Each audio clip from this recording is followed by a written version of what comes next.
Welcome to This Explainer. I am so incredibly thrilled you're here today because, well, we're about to go on a journey that completely shatters that old myth of the boring past.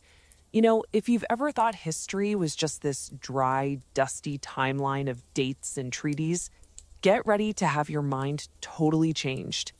We're going to uncover the weird, the brilliant, and the deeply human quirks that actually built the civilizations we know today.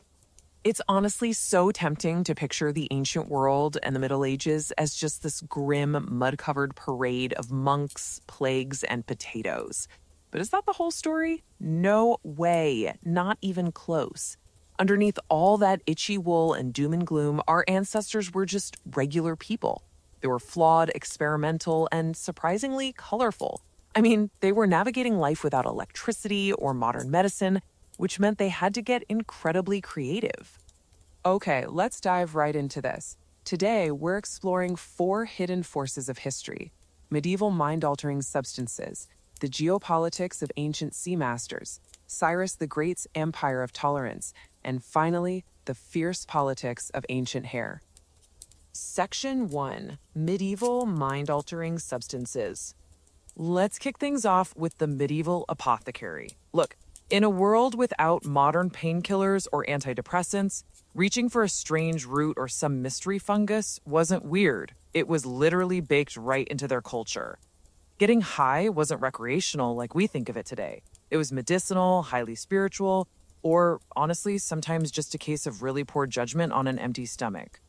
The chaotic nature of medieval botany is just fascinating. Nature was basically the pharmacist, and she was not always gentle. Take henbane, for example.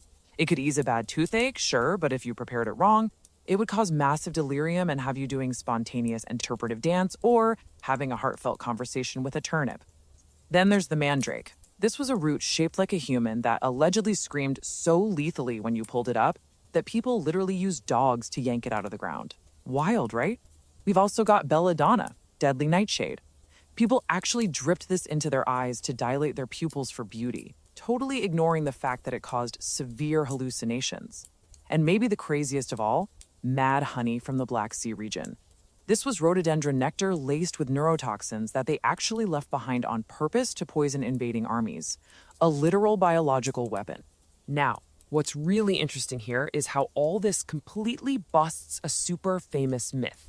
You know that classic image of the witch flying around on a broomstick? Yeah, it actually has chemical roots. The ingredients in those hallucinogenic potions, like the henbane and mandrake we just talked about, were way too toxic to swallow. So clever and incredibly daring medieval folks created what they called flying ointments. These were really thick salves applied directly to the mucous membranes so they'd absorb super fast. And the broomstick handle, well, that just served as a very effective applicator for some of those, let's just say, more intimate mucous membranes. The hallucinations that hit them gave this euphoric sensation of flight, and boom, you get a legend that survives every single Halloween. Sometimes, though, the trip was totally accidental. Imagine just sitting down, eating your morning toast, and suddenly you're experiencing the original, completely unintended LSD trip centuries before Woodstock. This was a terrifying condition called ergotism. It was caused by a parasitic fungus growing on damp rye, meaning entire villages would just unknowingly eat these ergot-laced loaves of bread. The results were absolutely terrifying. We're talking severe muscle spasms, burning limbs, and massive hallucinations that caused some really bizarre public behavior, like those famous dancing plagues where people literally danced uncontrollably in the streets for days on end. Section 2. Masters of Ancient Seas. So let's zoom out for a second. We're moving from the chaotic biology of the individual to the grand geopolitics of the ancient world. You see, the sea wasn't just some empty void you had to cross. It was the absolute beating heart of ancient empires. Whoever commanded the water controlled the fate of entire civilizations, dictating the flow of trade, grain, and ultimate power. And there's this incredible contrast between 2 radically different approaches to naval supremacy. Take Athens. They treated the sea with pure finesse. Their signature ship, the trireme, was essentially a sleek, lightning-fast guided missile. It relied totally on agility and the perfectly synchronized power of citizen rowers. But then you have Rome. Rome was this massive infantry superpower that honestly initially knew absolutely nothing about ships. When they were forced out onto the water to fight Carthage, they relied purely on brute force. They used these heavy, clunky ships designed specifically to literally turn a naval battle into a land skirmish. And this brilliantly illustrates exactly how Rome pulled off that brute force. When Rome managed to capture a stranded Carthaginian ship, they actually reverse engineered it, but they added their own fatal twist: the Corvus. This was a massive boarding bridge equipped with a heavy metal spike. They just drop it right onto an enemy deck, permanently locking the two ships together. All of a sudden, the superior sailing skills of the Carthaginians didn't matter at all, because heavily armed Roman Marines were just swarming straight across that bridge. Rome basically figured out how to play to its own infantry strengths while floating in the middle of the ocean. You have to understand, naval warfare back then was a brutal, high-speed game of chess. The primary go-to tactic was ramming.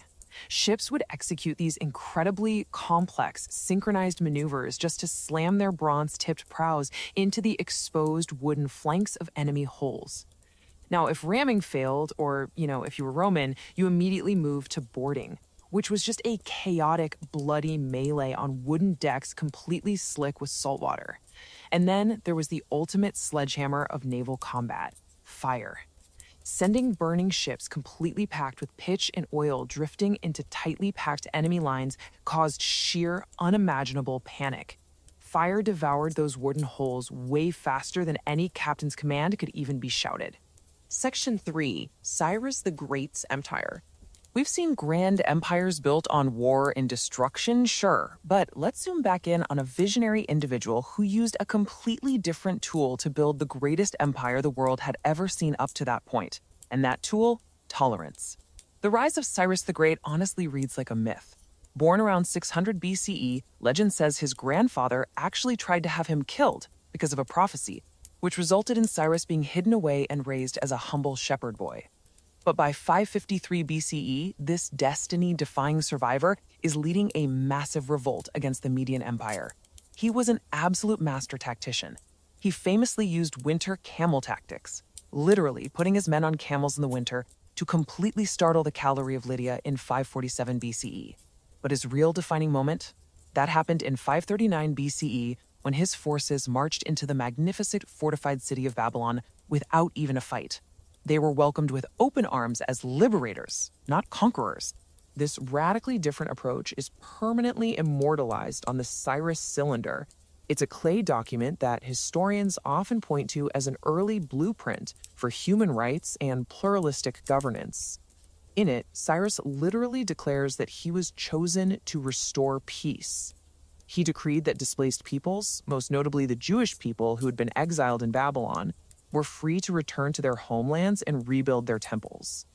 This was a massive, revolutionary departure from the standard ancient playbook, where rulers usually just bragged about enslaving their enemies and burning cities to the ground.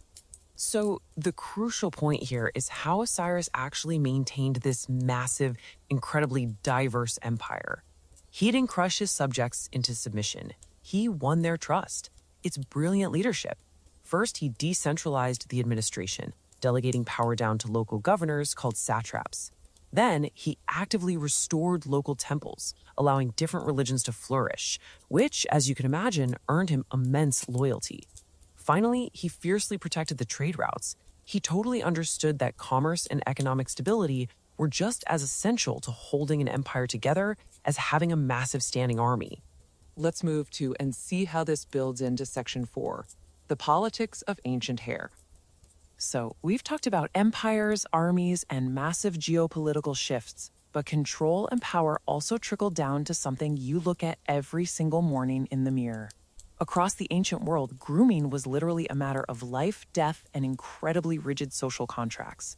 Take ancient Japan. The samurai's chanmuj, or top knot, wasn't just a style, it was a physical contract of submission to Bushido. Cutting it off meant total disgrace.